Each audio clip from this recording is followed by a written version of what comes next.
ચાલો લાસ્ટમાં આપણે સંકોચનશીલ પ્રોટીનની રચના એક્ટિન તંતુની રચના વિશે આપણે જોયું. સંકોચનશીલ પ્રોટીનની રચના,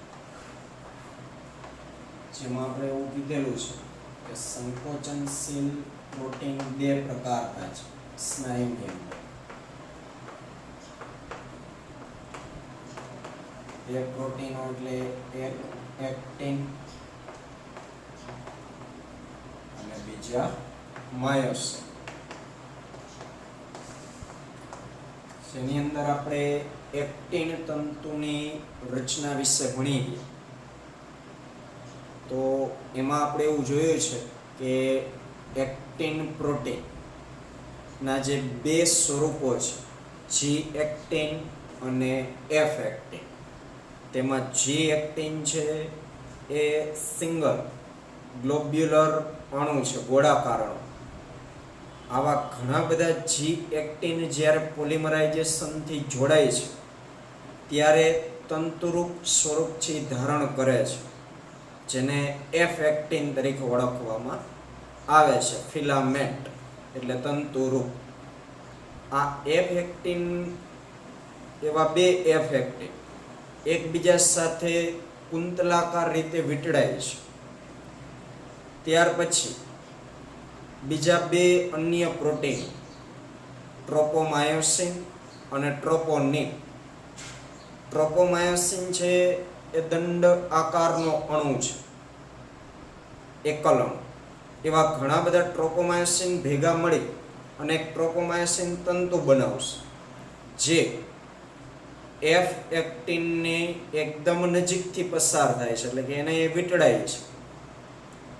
ત્યારબાદ જે જટિલ પ્રોટીન છે ટ્રોપોનિન, કે જે 3 ઉપ એકમોનો બનેલો છે, એ આ ટ્રોપોમાયોસિન ઉપર નિયત અંતરાલે ગોઠવાયેલો હોય છે અને આ રીતે એક્ટિન તંતુ બને છે. આવું આપણે જોઈએ. ત્યાર પછીનો જે પેરેગ્રાફ છે એ આપણને માયોસિન તંતુની રચના સમજાવે છે. હવે વાત કરીએ માયોસિન તંતુની રચના.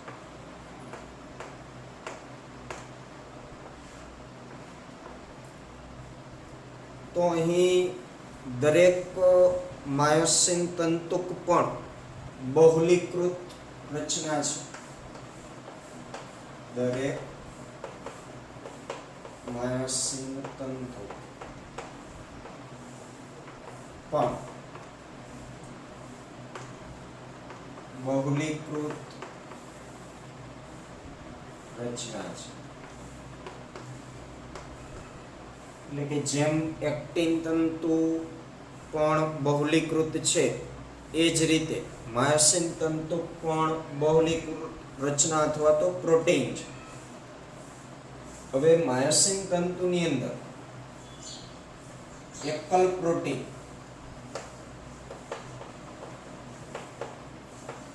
કે જેનું નામ છે મેરોમાયોસિન.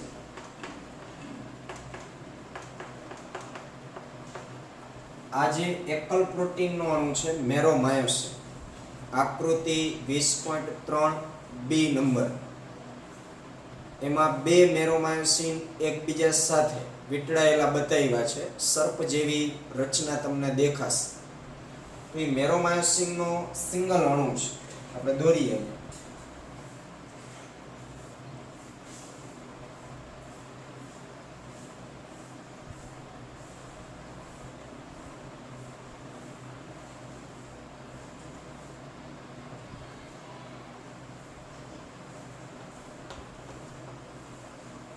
આ મેરોમાયોસિનનો સિંગલ અણુ, એકલો અણુ છે.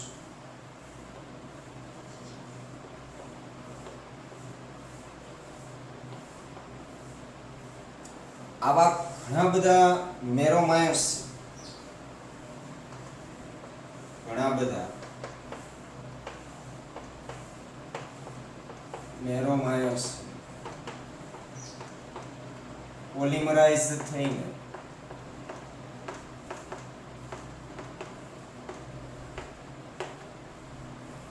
માયોસિન તંતુની રચના કરે છે. એક કરતા વધારે મેરોમાયોસિન એટલે કે આ જે તમે આકૃતિમાં જોવો છો આ સિંગલ એક અણુ છે મેરોમાયોસિન. એવા ઘણા બધા મેરોમાયોસિન ટેક્સ્ટબુકની આકૃતિમાં 2 મેરોમાયોસિન એકબીજા સાથે વીંટળાયેલા બતાવ્યા છે. તો એવા તો ઘણા બધા મેરોમાયોસિન એકબીજા સાથે જોડાય અને આખો એક માયોસિન તંતુ બનાવે છે, એક જાડો તંતુ બનાવે છે. આ જે મેરોમાયોસિન છે એ મેરોમાયોસિનને 2 અગત્યના ભાગો હોય છે.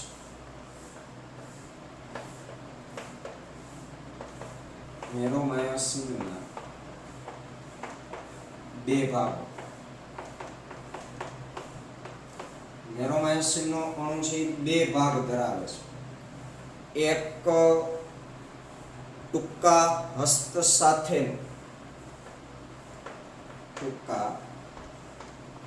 સાથેનું ગોળાકાર શીર્ષ અને બીજો ભાગ છે પૂંછડી. આવા 2 ભાગ મેરોમાયોસિનના હોય છે. ટૂંકા હસ્ત સાથેનું ગોળાકાર શીર્ષ અને પૂંછડી. એટલે અહીં સુધીનો ભાગ એ શીર્ષનો ગણાશે અને આ બધો ભાગ છે એ પૂંછડી. ટૂંકો હસ્ત એટલે અહીંયા હાથ જેવું, પણ હાથ એટલે ટૂંકમાં આ શીર્ષનો ભાગ જ્યાંથી શરૂ થાય અને શરૂઆતના આટલા ભાગને એ હસ્ત એવું નામ આપી છે. તો અહીં મેં જે આ લીટો કર્યો ત્યાંથી આટલો ભાગ છે એ ટૂંકા હસ્ત સાથેનું શીર્ષ અને આ જે ભાગ છે એ એમની પૂંછડી છે. તો આવા 2 ભાગ મેરોમાયોસિનના હોય છે. એમાં જે અગ્રભાગ એટલે કે જે શીર્ષનો ભાગ છે તો અગ્રભાગને ભારે મેરોમાયોસિન, અગ્રભાગને ભારે મેરોમાયોસિન, ભારે એટલે હેવી મેરોમાયોસિન ટૂંકમાં લખીએ તો HMM. અને પાછળના ભાગે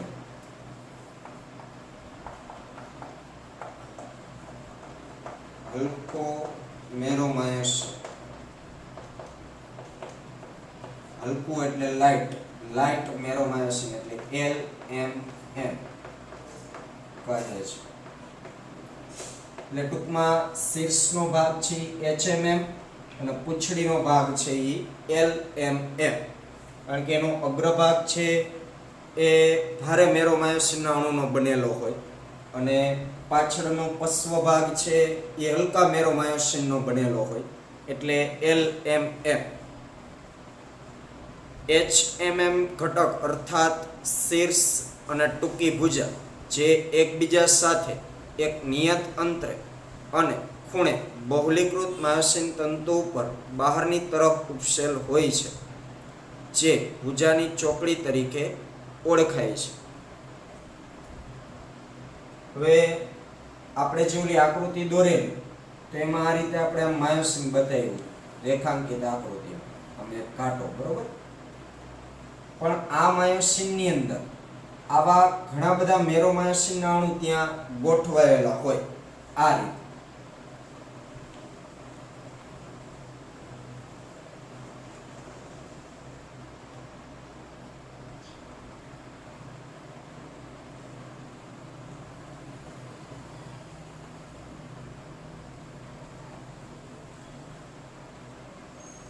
એટલે શું થવાનું કે આ જે શીર્ષનો ભાગ હશે એ શીર્ષનો ભાગ આમ બહાર રહેતો કાટખૂણે, એટલે ટૂંકમાં આ રીતે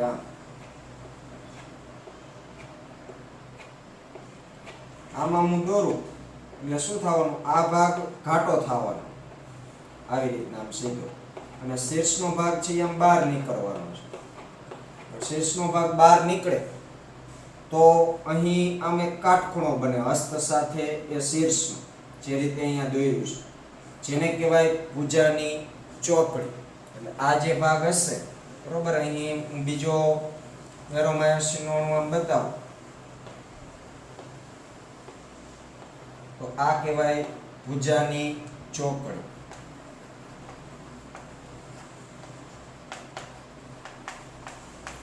નામ નિર્દેશનમાં પણ આપેલું જ છે. ખાસ સમજજો કે આ મેરોમાયોસિનનો આપણે જેમ ઘાટો ભાગ બતાવી છે એમાં શું હોય, પૂંછડીનો ભાગ હોય, શીર્ષનો ભાગ આમ બહાર નીકળતો હોય, એટલે જે ઓલો હસ્ત છે એ ત્યાં કાટખૂણો બનાવે.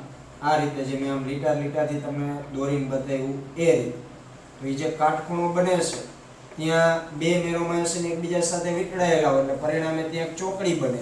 એ ચોકડીને શું કહેવાય, ભુજાની ચોકડી. એટલે આ રીતે ત્યાં હસ્તની ચોકડીઓ બનતી હોય છે.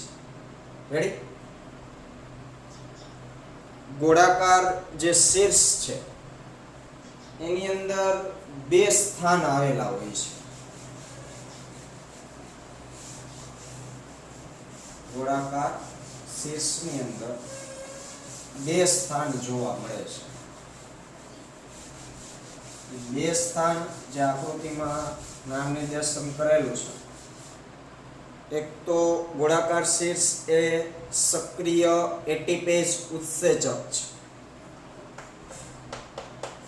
ગોળાકાર શીર્ષ એ સક્રિય એટીપેજ છે. મતલબ કે સક્રિય એટીપેજ ઉત્સેચકનું એ સ્થાન છે અને એટીપી નું જોડાણ સ્થાન ધરાવે છે. અને એટીપી નું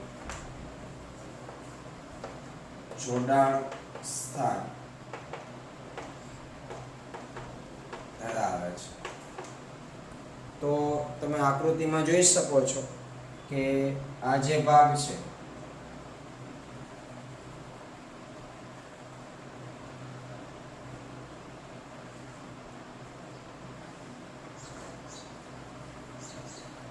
એટીપી જોડાણ સ્થાન છે.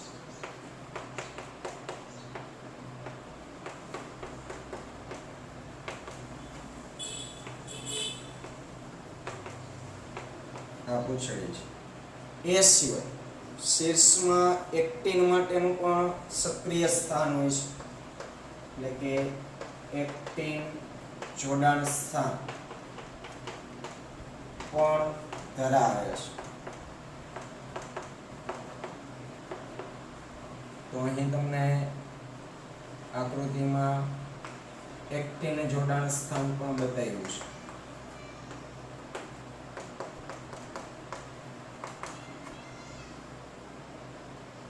આ બે લીટી હવેનો ટોપિક જે આપણે ભણવાનો છે સ્નાયુ સંકોચનની ક્રિયાવિધિ. તો આગળ આપણે જે ચાર પાંચ લીટીઓ છોડી છે એ હવે બધી વ્યવસ્થિત એકદમ ક્લિયર થશે. આ બાબતને આપણે સારી રીતે તો ત્યારે જ સમજી શકશું કે આ જે શીર્ષનો ભાગ છે તો એમાં આવા બે જોડાણ સ્થાન હોય છે, એટીપી જોડાણ સ્થાન અને એક્ટિન જોડાણ સ્થાન. મતલબ કે ભવિષ્યમાં સંકોચનની જે ક્રિયાવિધિ થશે તો એ વખતે એટીપી અહીંયા જોડાતી હોય, દૂર થતી હોય, એવી જ રીતના એક્ટિન જોડાણ સ્થાન પાસે એક્ટિન તંતુ જે છે એ તંતુ જોડાતો હોય, એવી રીતના એક્ટિનની પાસે માયોસિન જોડાણ સ્થાન જ્યાં માયોસિન જોડાતો હોય. એટલે આ બધી બાબત આપણે હવે પછીનો જે ટોપિક છે એમાં એકદમ ક્લિયર થઈ જશે. એટલે MCQ માં ખાસ યાદ રાખો કે ગોળાકાર શીર્ષ એ સક્રિય એટીપેજ ઉત્સેચક છે. એ પોતે જ એક ઉત્સેચક છે એ ભાગ, એટલે કે ત્યાં એવા ઘટક આવેલા છે. અને એટીપી નું જોડાણ સ્થાન એ ધરાવે છે કે જ્યાં એટીપી જોડાતું હોય છે. સાથે સાથે એક્ટિન નું સક્રિય જોડાણ સ્થાન પણ એ ધરાવે છે. તો સંકોચન વખતે એક્ટિન તંતુ આ જગ્યાએ જોડાતો હોય છે. એટલે આ બધી બાબત હવે પછીના ટોપિકમાં સમજવાની વધારે મજા આવશે. બરોબર? એની અંદર પણ જે આકૃતિ છે એ આકૃતિ સાથે આપણે સમજતા જઈશું. તો અહીં વાત આપણે કરી બે સંકોચનશીલ પ્રોટીનની રચના, એક્ટિન તંતુ અને માયોસિન તંતુ. હવે પછી આપણે જોવાનું છે સ્નાયુ સંકોચનની ક્રિયાવિધિ, જે આપણે આગળ ચર્ચા કરીશું.